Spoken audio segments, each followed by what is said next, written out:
السلام عليكم ورحمة الله. ان شاء الله النهاردة هنعمل مع بعضنا المحشي. طبعا اول حاجة هنعملها الصلصة. نزلت ببصلاية كبيرة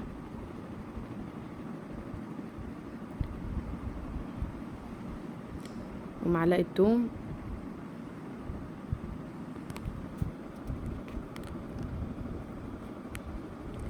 اتمنى يا رب ان الفيديو النهاردة يعجبكم.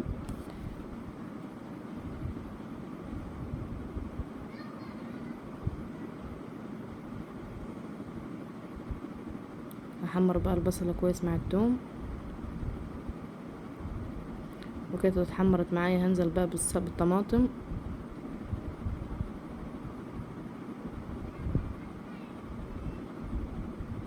بابريكا، فلفل اسود، كمون، كزبرة،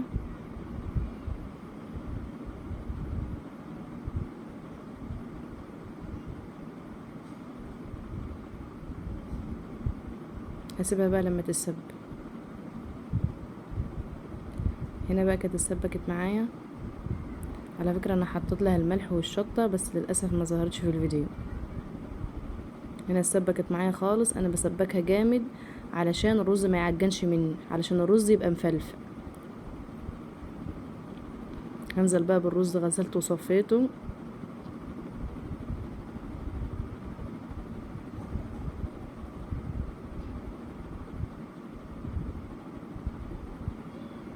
هقلبه بقى واغطيه واسيبه لحد مدة 5 دقايق على نار هادية.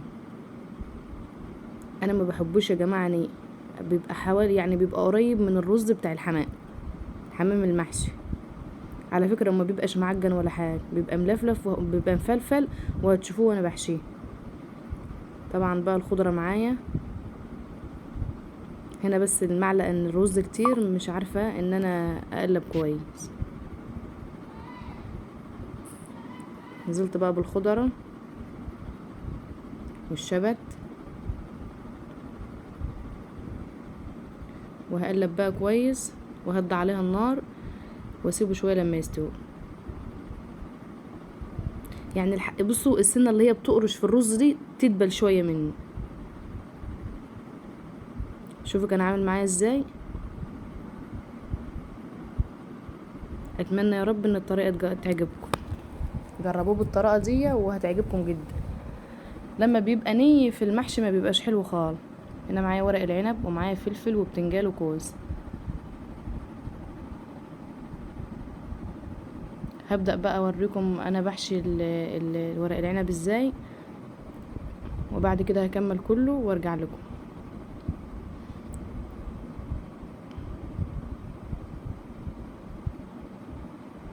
بضغط عليه الضغطة بايدي كده علشان ما يفكش في الحلة مني.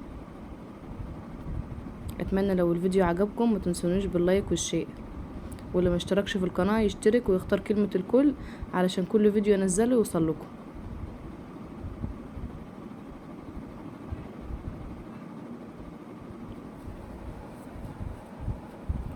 ورقة كمان بتني الحرف ده والحرف ده واروح لفاه كده زي المكنة بالظبط. اضغط ضغطة بسيطة كده. شايفين عامل ازاي؟ ما تنسوش بقى تصلوا على النبي صلى الله عليه وسلم.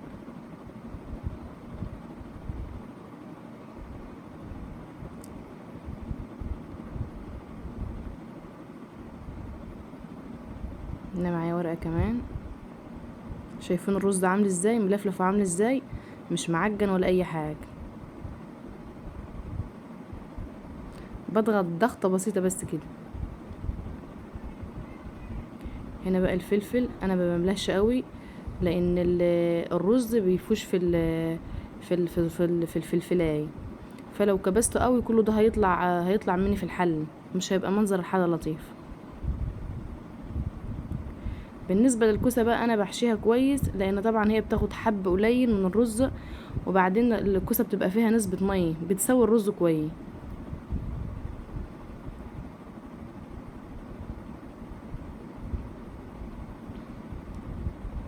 متنسونيش بقى باللايك والشير وتعليق منكم كده يشجعني عشان استمر. اتمنى يا رب ان فيديوهاتي تكونوا بتستفيدوا منها. وكده بقى انا هكمل كل الكمية بالطريقة دي وهرجع بقى اسويها.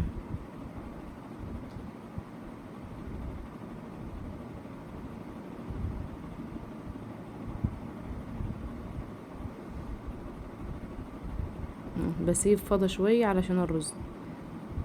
وكده خلاص كنت حشيته. معايا ورق العنب والبتنجان والفلفل والكوسة مش باينة هنا عامة. مش عارفة هي راحت فين.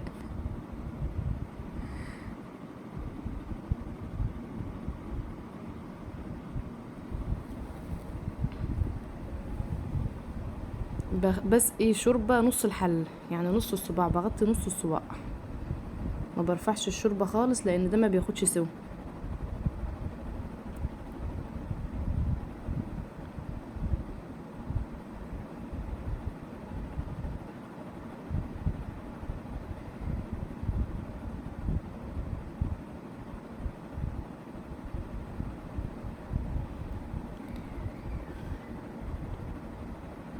هنا بقى الفلفل هبدأ اسقيه تاني. هنا دي شوربة فراخ يا جماعة.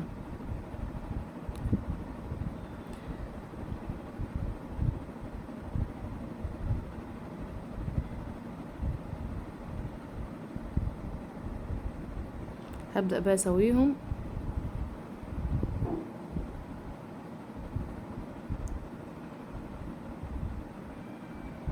صلى على النبي صلى الله عليه وسلم. الفلفل عامة ده ما بياخدش شوربة كتير لانه يعني الهواء بتاع الهبو بتاعه بس بيسويه. اقل حاجة بتاخد شوربة هي الفلفل. اهي جت اهي.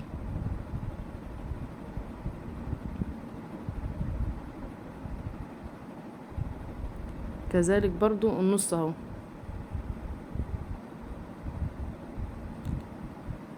وكده كان استوى معايا. شايفين عامل ازاي؟ يلا بقى. وكده يبقى خلص معانا. اتمنى يا رب ان فيديو النهارده يعجبكم، ولو عجبكم ما تنسونيش باللايك والشير والسبسكرايب. شوف عامل ازاي. ودي فراخ مشوية، انا كنت عاملة الطريقة دي معاكم قبل كده. السلام عليكم ورحمة الله.